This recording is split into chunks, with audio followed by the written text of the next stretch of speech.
इस वीडियो में हम परिवर्तनी एकादशी के बारे में जानेंगे।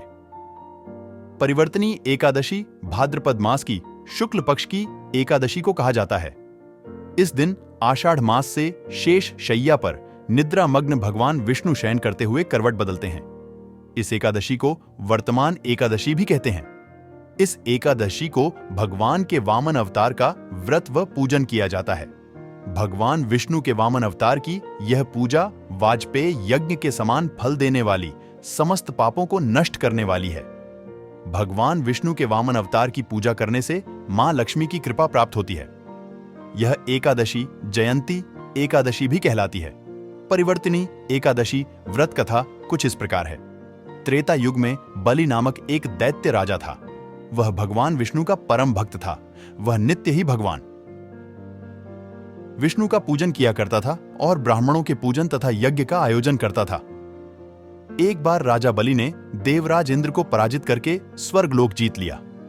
इस कारण सभी देवता एकत्र होकर सोच विचार कर बृहस्पति सहित भगवान विष्णु के पास गए और उनसे प्रार्थना की कि वे उन्हें इस विपत्ति से मुक्त करें। तब भगवान विष्णु ने वामन रूप धारण करके 5वां अवतार लिया और फिर अत्यंत तेजस्वी रूप से राजा बलि को जीत लिया। वामन भगवान ने राजा बलि से याचना की, हे राजन, तुम मुझे 3 पग भूमि दान दे दो, इससे तुम्हें 3 लोक के दान का फल प्राप्त होगा। राजा बलि ने इसे छोटी सी याचना समझकर 3 पग भूमि दान देने का संकल्प किया।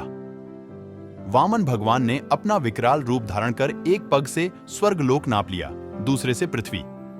उस समय सूर्य, नक्षत्र, इंद्र तथा अन्य देवता वामन भगवान की स्तुति करने लगे।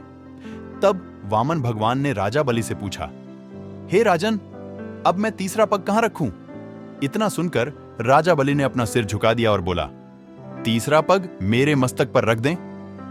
तब वामन भगवान ने राजा बलि के मस्तक पर पैर रखकर उन्हें पाताल लोक भेज दिया।